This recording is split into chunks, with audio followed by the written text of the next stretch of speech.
This was a night many Germans will never forget. The fall of the Berlin Wall on November the 9th, 1989. People could hardly believe what was happening. The structure had divided the city for decades. A statement by the ruling Communist Party spokesman Günter Schabowski triggered these scenes of rejoicing. His announcement that new travel regulations would come into immediate effect plunged the East German apparatus into confusion. This apparent mistake turned out to be one of the biggest strokes of good fortune in German history.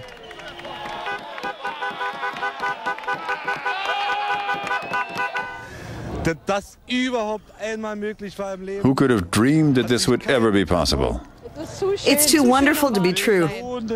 Millions of people have waited for this moment. In the days that followed, every East German citizen visiting the West received 100 Deutschmarks as a welcome gift. The events had a great impact on the global perception of Germany. People across the world still remember this dramatic political upheaval.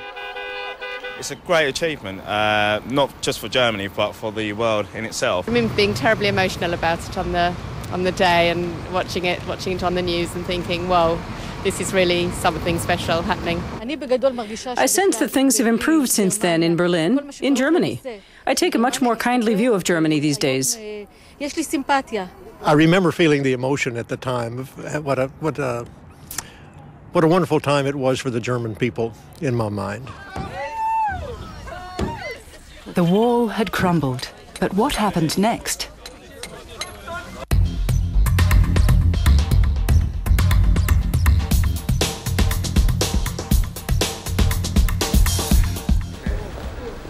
The Forum of Contemporary History in Leipzig.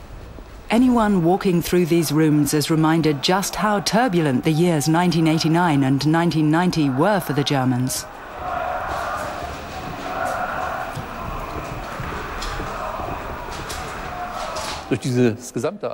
As a result of this whole series of events, the German nation was, for the first time, joined together in unity and liberty within secure borders, surrounded by friendly states.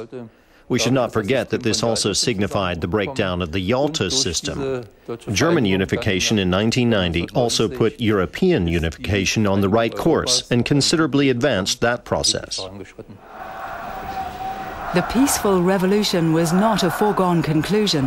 After all, East Germans were living at the time under the iron grip of the State Security Service, the Stasi. However, the last Stasi bastion fell on January 15th, 1990. People overran the ministry's East Berlin headquarters and occupied the building, their aim to shut down the agency and halt the destruction of files. I ran into the courtyard and there was total chaos. People were still a little bit scared. I didn't actually go into the building at all. In the past, access to these archives was highly restricted. Today, the information contained in these files is in the process of being reviewed, and East Germans who are spied upon can read their personal files.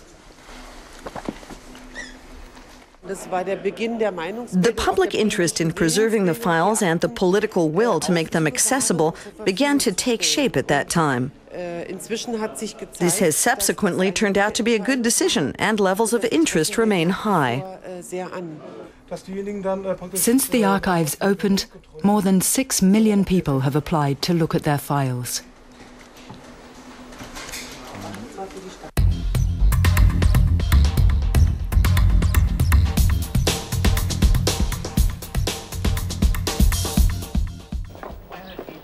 The East German one-party regime was dissolved along with the Stasi.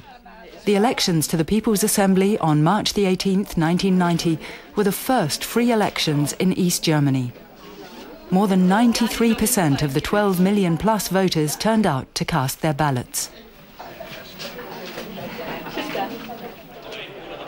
The poll was won by the Alliance for Germany, led by Lothar de Maizière of the CDU.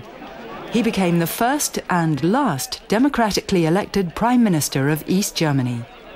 His policy statement of April 19th represented an acknowledgement of German unity. Changes continued apace, some of them economic. On July the 1st, 1990, lines started to form at banks. The Deutschmark had arrived. But would it change consumer habits? You should spend the money carefully. I don't believe in impulse buying. How much are you going to withdraw? 6,000 marks. What do you plan to do with it? Get married next week, then vacation. And what about you? I'm going to Spain and I'll save the rest. For many, the Deutschmark was a symbol of prosperity. To fully appreciate the situation, you have to recall what it was like in East Germany. Deutschmarks were an unofficial currency, treated as a fetish by the population. You were very privileged if you had Western currency. You could afford to buy many things others could not. The others wanted to have this kind of spending power too. So, introducing the Deutschmark represented a key stage on the road to unity. But there were other influential factors, for example, the role played by the four nations that emerged victorious after World War II.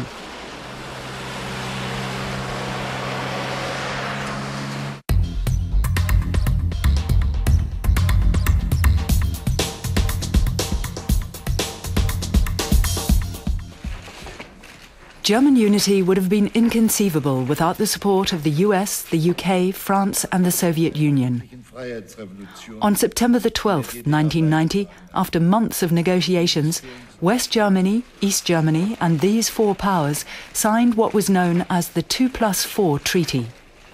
The document granted full sovereignty to Germany and guaranteed the country's borders.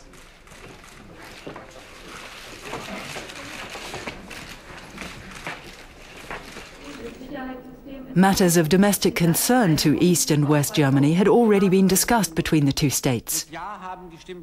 On September the 20th, both parliaments finally approved the unification agreement hammered out in August, with a large majority.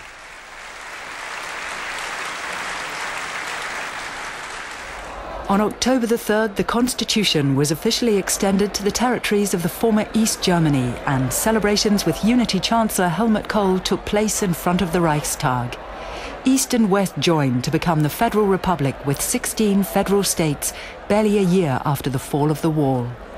The positive aspects are predominant: the restoration of German unity and liberty and within recognized borders. The dictatorship had failed as a system. It wouldn't have been feasible to try to salvage individual elements of that system and incorporate them into reunified Germany. They wouldn't have been compatible. It would have led to difficulties.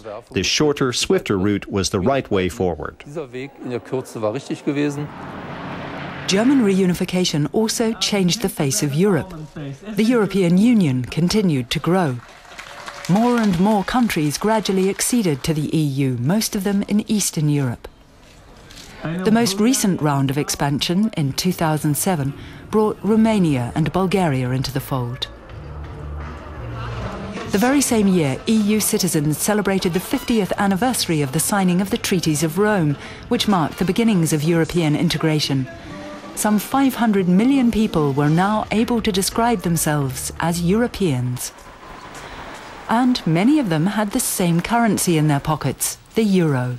It was introduced as cash in 2002, replacing individual national currencies. Reunited Germany has found its place in the heart of Europe, something that's also evident at official meetings with neighbours and European partners.